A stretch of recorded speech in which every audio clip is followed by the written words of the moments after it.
So welcome to another war game review from theplayersaid.com. My name's Alexander. And I'm Grant. And today we're taking a look at somewhat not new anymore game. Yeah, it was a 2018 game that we just never got around to playing. It was the end of 2018. Yeah. So this is The Dark Sands from GMT Games, and it's designed by Ted Racer, who's he did The Dark Valley before this, which was kind of the first title using this system, but he's renowned for his World War I games as well, did Paths of Glory, amongst others as well. So this was our first time taking this system for a spin. Yeah. And this is one of our first dedicated North Africa games as well.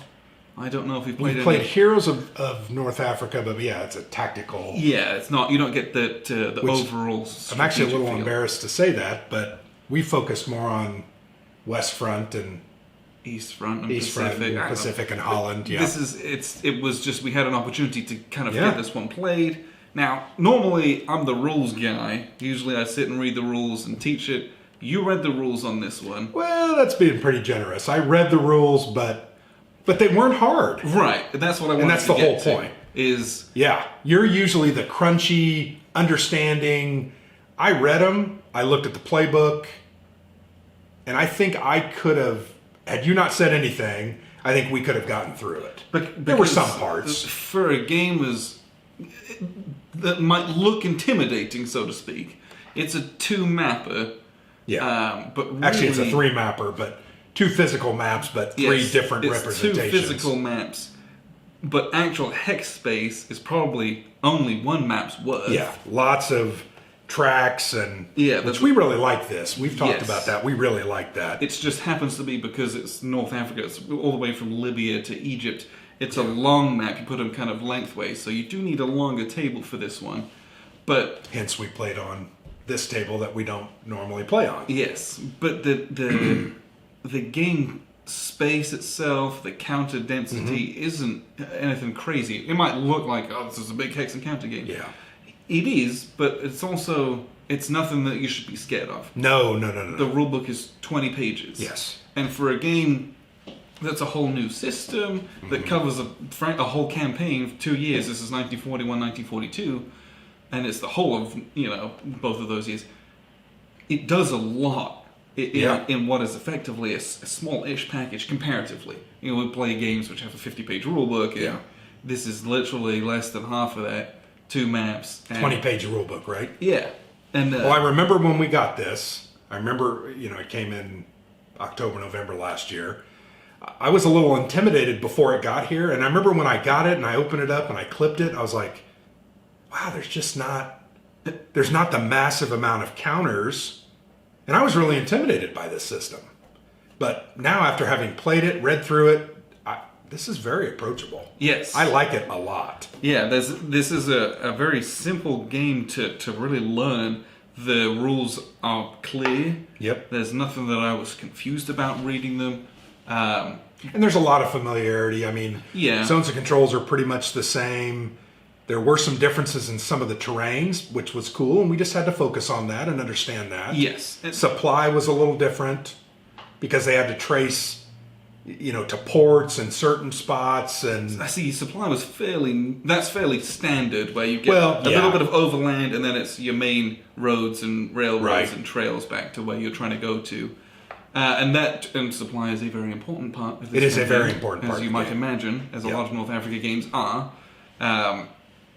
Attrition in this one is killer. If you're out of supply at the end of the round, you are eliminated. You literally die of dehydration. And your units surrender. Like, you're done. There's no, some games you get reduced, and then you can get yourself out next turn. This is, you're done. It's harsh. And consequently, because of that really shaped my strategy as the Allies. Remember my first turn, I think I only did 2 attacks. But I was trying to get into position to push further to the west to kind of hook around you and cut you off. And that was cool. And that's really good, because that's what North Africa was. Yeah. It's maneuver warfare. A race to this point, holding it, and then cutting... And it's cutting supply lines, making pockets, getting people out of supply. That's what they were doing, racing back and forth. Yeah. because sitting there doing huge assaults didn't happen until very much late in the campaign. Yeah. And that shows in this one as well. There's like at the end of like turn 13 or something like that, the Allies can start rolling on their like assault table. Yeah. As they had more organized defenses and counterattacks after El Alamein. Yeah. But especially early war, it's driving through the desert on these trails, trying to cut each other off, and get yourself back into supply. Everything that you can do to not just, waste away in the sands. Yeah, and that's a really good credit to the design, with the supply effects being so harsh. Yeah. Like it mimics how important that is, because you can't just let people willy-nilly get past you and cut you off. It's very bad. Well, and the supply lines, not only were they harsh in the end as an attritional element, but during combat, when I had you out of supply, when I rolled my dice on the CRT, it was +2, which is a huge difference. Minimum, I'm rolling a 3. More often than not, I was rolling a 4 or a 5 and getting a 6 or a 7, which means bad business for the Italians. And the CRT, it has, it's got all your regular columns, and it has dice roll rows 1 through 6, and then it has 7 and 8 specifically for it. Because you can get that. It gets worse then they build it in. It's not just, I get max result. No, the results get worse as you get out of supply, which is, it's neat that they put that in as well. The other really interesting part about this game is, and you'll see it a bit more, you can kind of see there's this big kind of divide here and over here. The map is in 3 sections. There's the east map, the center map, and the west map, because everything in between where these kind of focal points are was a lot of driving and a lot of empty space where not a lot of action happened. Yeah. So it's abstracted out when you travel from kind of one map to another using your extended movement. Basically, you just roll a die, and there's a 1 in 3 chance that, don't roll a 5 or a 6. You kind of get disrupted and you don't move quite as far when you get onto the next map bit. But that, and then it's kind of takes you out of the round. You can't do as much. You don't have a zone of control when you're disrupted. And I actually thought that was a really clever way to do this. Yes. And it was also interesting, in the CRT, there are actually differences for the hexes that have to be retreated in the center map versus the east and the west. Yeah. I thought that was cool. The center map, which is Tobruk, it's at a smaller scale. Yeah, this is probably zoomed in. A couple 100 miles versus 500 miles or 1,000 miles. So when you retreat in this, you move back 4 hexes. Yeah. If you're on the east or the west, just 2. You move 2. And the same with supply. Yep. You've got 8 hexes of supply trace, and then you've only got 4 on either of those, I believe. Yeah. So but that's the differences though. Yeah. It doesn't get more complex or convoluted than that. It's just those 2 sets of numbers, and it's printed on the board. And once we read that and looked at it and understood it, it made perfect sense. Yes. It just worked. Yes. I think it just worked very well. But yeah, the abstraction between the 2 maps and that die roll, which is just like everything that could happen to you driving hundreds of miles in the desert. It's just a really neat and clean way of doing it. And that's the one thing that I like about this design, is I feel like all of the bits of chrome and extra bits, it's all very clean. Yeah. It's all very streamlined. It's not clunky at all. No. And it's not complex either. No. There's very few exceptions to any of the rules. Once you get the supply locations down and how to trace supply, the game becomes very intuitive. Yeah. I feel like. And a good bit of knowledge about the campaign helps us to what's important, what's not, what to do, what not to do. That's obviously going to give you some insight into how to utilize the map, so to speak. The other thing we didn't really talk about yet, but the chit pull system is very cool. Yes. So you're building that cup, and it's going to change. New things are going to be added, I think, almost every round, right? Or it's a different just mix, so to speak. But through the campaign, you'll add guys, so Rommel doesn't come in until turn 3, and then Monty doesn't come in until down at turn 14, I think. Yeah. So, but it's a different mixture of how much you can move, how much you can fight, your different logistics counters, reinforcements if and when. Not only, so some of the counters it's like move, then Yeah. you just do a move action. Sometimes it's half move. Or, on the reverse, it has the option. You could do an attack at -1. Yeah. So some counters do give you a choice, which I think is really cool. I really like that. You can only do one of those two things, but Yeah. it gives you a little bit of flexibility. Well, that's where a lot of those decision points come into play as well. I really like that because it's not just, pull it out and everybody moves every unit. Yes. It was very cool that I had to think about what was left in my cup, what I wanted to accomplish that round, and then how I was going to get that done. And it was kind of funny because we were learning. We dumped the cup out a couple of times. I don't know if that's allowed. It probably is. It's open knowledge. You can examine it. So we were kind of looking at it going, I've only got one move and one attack left, and I got to take these two places. So it was... that was very cool. It was, you were trying to take Alakela, and it was, okay, I've got one other opportunity to do my extended movement to rush over there. So I've got to do it now, just on the off chance that I, cock up a roll, or something else happens. So there's really, really cool decision making about how and when to utilize your chits, especially if they're the double-sided ones as well, and the mix that's left in there. I did enjoy that. I also really like that supply is enforced when it's required. So when a logistics chit was pulled, or when a combat shit, it was like you immediately check, and it's like, ooh, that's not good. So it was like I was hoping, I'm going to pull a combat chit or a move chit so I can cut your supply, and then when you pull those chits, it's going to be bad for you. So I like that tenseness and that not being able to really, traditional I go you go game.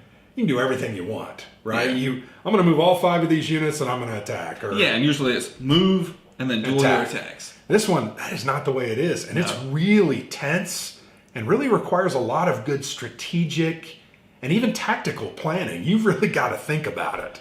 And I think that first round, I did pretty well because I thought about supply first. I'm usually what? You can fight first. Crush the hell out of Alexander. But I was thinking, this game's about supply, and that's a big part of it.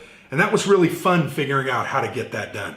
I counted a lot of hexes and, we moved things around. It was just very interesting. And even during the end of the game, trying to get down to cut off your final supply point, that was really cool, thinking, how can I do that? Like you said. Yes. So I really like that, the element that the chit pull brought. And I think this actually is probably one of my most favorite chit pull games because of the way that works. Well, I think in this one it's really good, like you said, because the because the supply is so important. Yeah. It's like almost attacking people's supply is more important, more powerful than doing regular mobile combat at times. Yeah. If you can get people completely out of supply, you can leave them alone.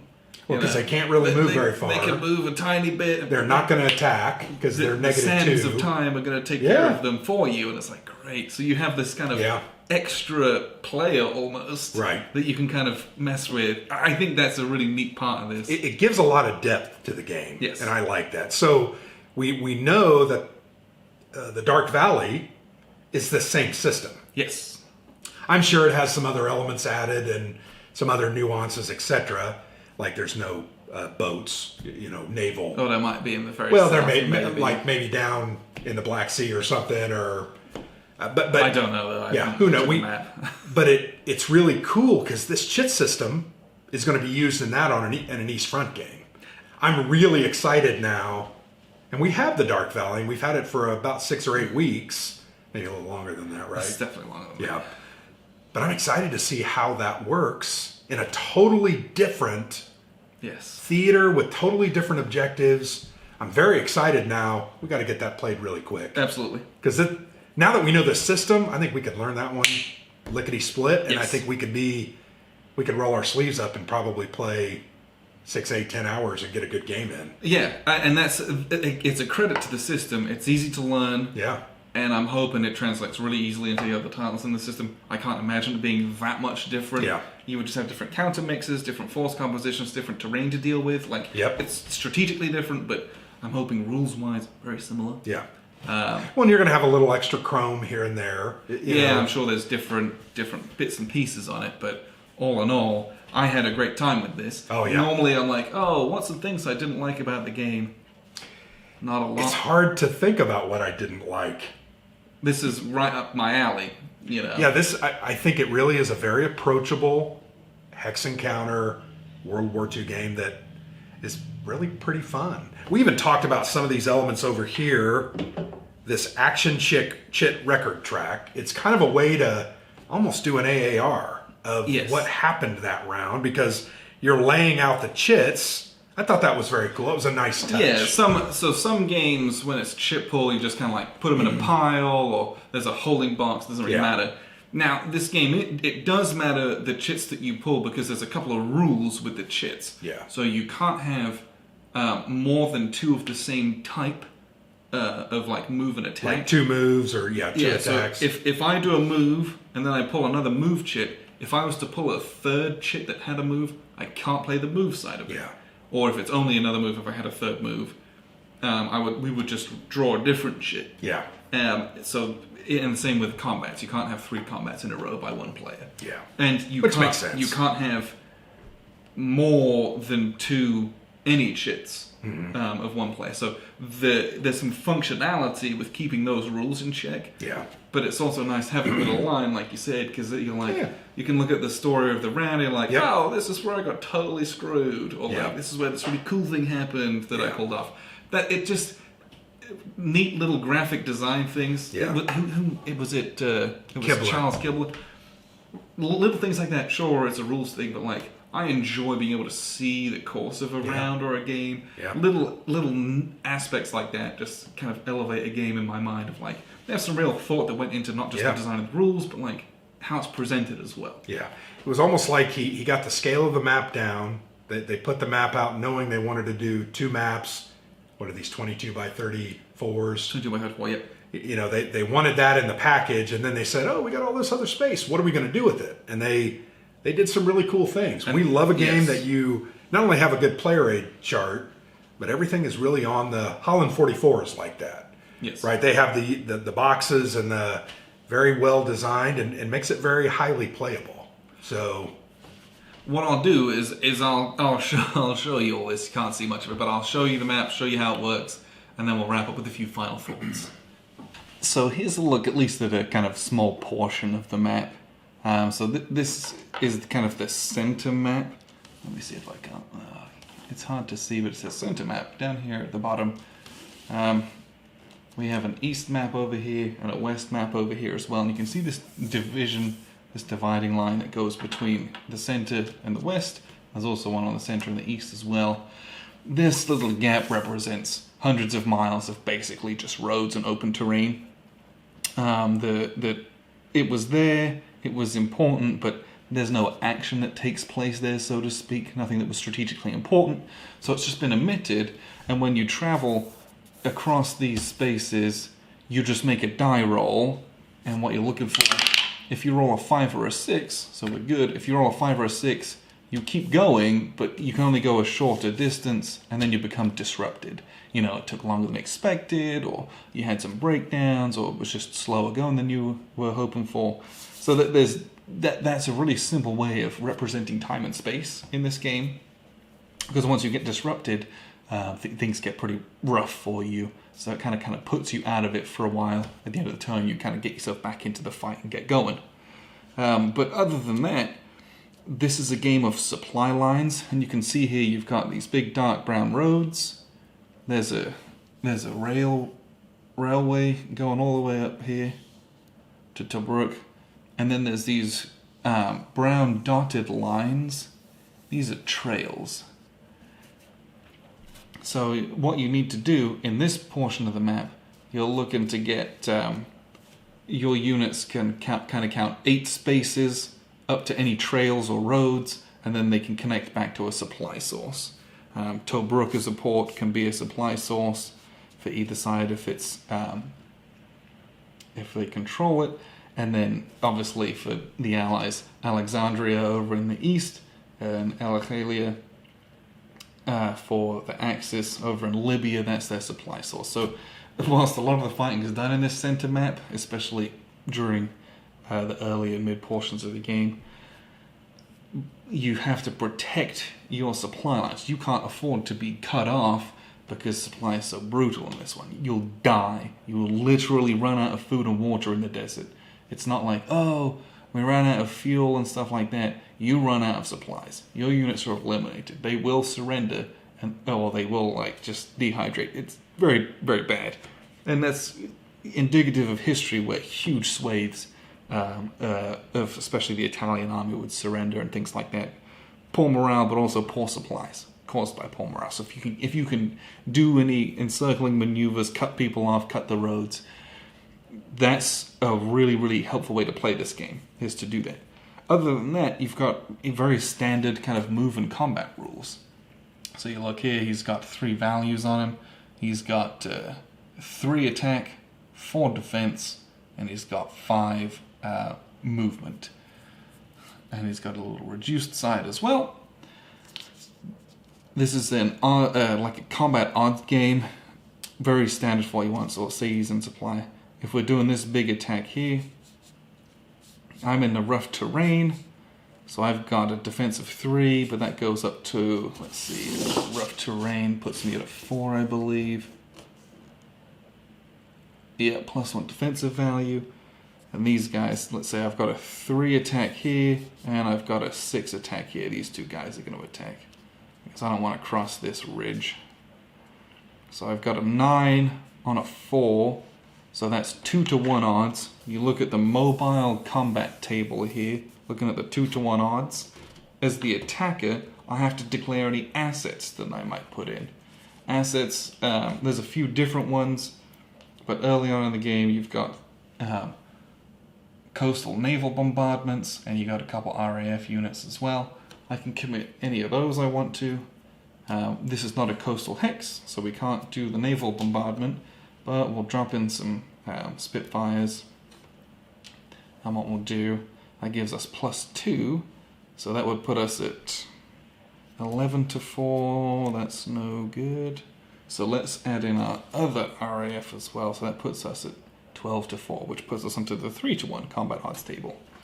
Now, the Italians don't have any assets to use, so they're not going to do anything, so we're going to roll on the 3-to-1 table. Quite simply, just roll a d6, and we rolled a 2, not great. So we get this BL1, and BL1 means both attacker and defender lose 1 step, and it must be a tank/panzer if possible. Well, this unit doesn't, the Italians don't have any panzers or any tanks, so they just flip over. I attacked with these 2 units, this was a tank, this guy has to flip. Not great. Tank replacements are done separately from infantry replacements, so they can be a little bit harder to come by. These assets that we use, these Spitfires, get flipped to their asset used side and put back in a little holding box. That's combat. Really, really simple, nice and easy. The real challenge of this game, so to speak, is found in the cup. So doing combat, that was easy to learn and resolve. It's not complex from that stance. It's the timing of it where you get into the real nitty-gritty of the strategy here. So the cup is seeded with a whole bunch of chits. We'll look at a few here. So we have this one. This is an axis move. And you go on the back, axis move. What that means is all Axis units can move up to their full movement value.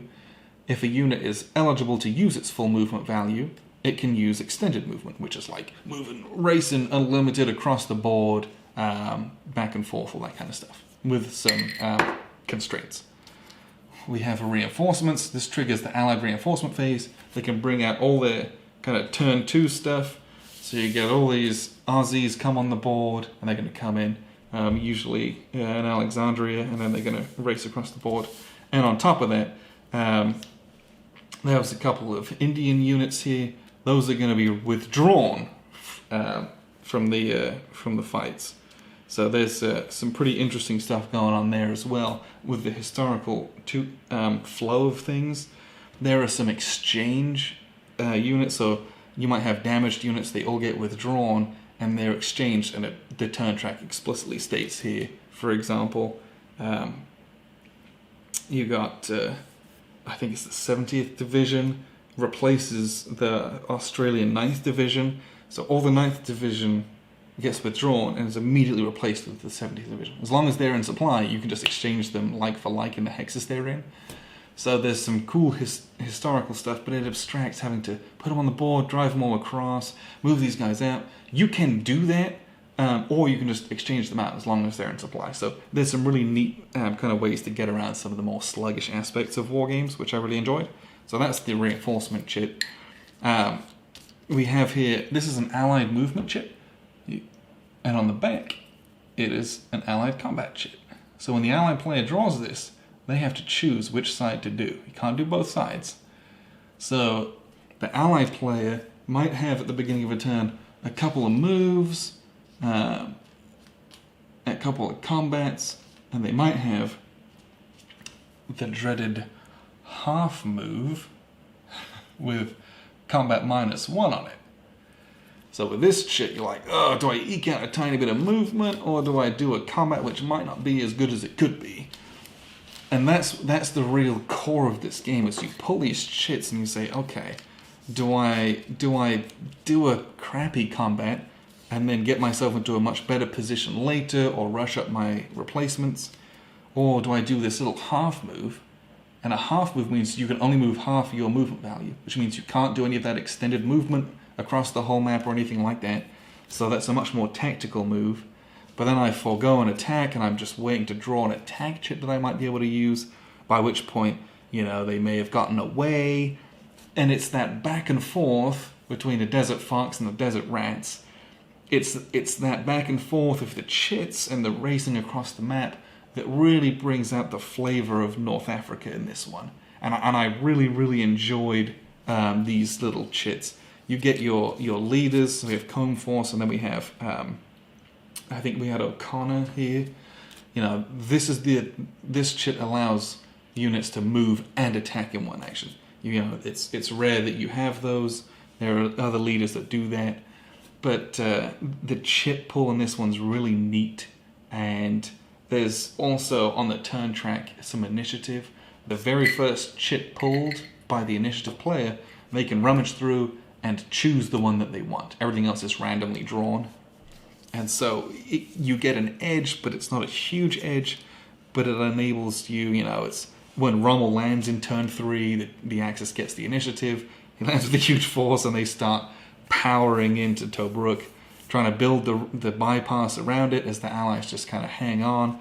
There's just so much neat stuff in this one without it being massively complex. So that's a lot of kind of what this game is. You can dig in and make these little kind of field fortifications really easy. You just got to have a 2-step infantry unit, and you spend a move action just putting that out. Gives you a little defensive bonus, which is decent when you're out on the roads and things like that, but it's, do you want to defend? As soon as you leave, that goes away. It's literally digging rifle pits in the sand and little trenches and mortar kind of posts and things like that. But really, it's trying to move, cut supply units get eliminated at the end of a turn, doing poignant attacks, and then just kind of racing across the map to try and take your objectives and your VPs and keep the opponent without any resources, basically. So, all in all, that's a lot of what the game is. What I'll do, we'll just wrap up, and we'll get some final thoughts for you. So that was a look at the game, at least a little bit of how it works and what you can expect from it. All in all, it was just an enjoyable game to play. Yeah. Learning new systems can sometimes be a little bit scary, because I'm like, am I going to vessel this time? Am I going to like it? It's always nice to be like, yeah, this is really good. It's fun. Well, a lot of times we learn some of these really heavy hex encounter games, and they're all good. Don't we always say we love a good hex encounter? It doesn't matter if it's really good or not. We enjoy it. But I think this one, after the first couple of moves, I was like, yeah, this is pretty interesting. And drawing those chits out, very cool. I just thought this was, I think anyone could play this game. I really do.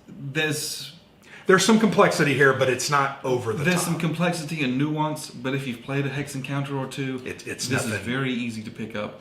What I liked about this is sometimes, and sometimes I have it on this one, things got a little bit sticky, but I felt like there was a lot of freedom of movement, and there was a lot of space out in the desert to kind of run around and move, and as such, it felt like it was quite a fast-paced game. Yes. And especially early war, there isn't a ton of stuff on the map. So you go through at a pretty good clip. Late in the later aspects of the war, there's more units, but still not a lot. Yeah. Especially compared to most big games. Yeah. So it plays very quickly as well. Absolutely. Which is that's a big credit and makes it more accessible as well. Yep. Yeah, I enjoyed it. I really had a good time with this, and like I said, really look forward to moving on to the next game in the system. And then isn't there another game in design with the Dark Valley system? Dark Valley was the first one, then they made this. I'm pretty sure there's a West Front one. Okay. And you can't swear on that, but I believe it has a name. I just don't know what it is. I can't remember. Yeah, and now I hate myself for not knowing. Yeah, right. I'm pretty sure that's in the works. Okay. I know Ted has a 1918, 1919 World War I game, but I don't know what the system is. Okay. I've looked at it, but I haven't. That's probably something. And maybe it is, but this is a fun one. If you've not played any North Africa, this is a great place to start. Frankly, I think so. Yep. You don't need to read a ton of books for it. It's fairly intuitive of what you should be doing. But even the briefest knowledge of kind of what happened, will get you started with this. The game's not complex to learn. It's nice and easy, and you could play it with almost anyone. Also, with it being chip pull, there's no hidden information. Yep. This is a great solo This would be game. good for solo. You could just play this, do the best possible moves. You're not going to necessarily surprise yourself with anything, right? But this is easily soloable. This should be kind of right up there if that's something that you're into as well. You don't necessarily need another player for it. And to be honest, looking at the map as I was kind of surveying it left to right, for a desert map, it's a nice looking map. I think they did a good job with the different terrain types. I think it looks varied enough that it's not just a sea of brown. It's a sea of subtle different browns and tans. It's a sea of sand. Yeah, but I think it looks good visually. Yeah. So overall, very good job on everything, as we have come to expect from GMT. Yes, so appreciate you guys tuning in. This has been The Dark Sands, designed by Ted Racer, put out by GMT. This was a very fun one, so appreciate you guys tuning in. I've been Alexander. And I'm Grant.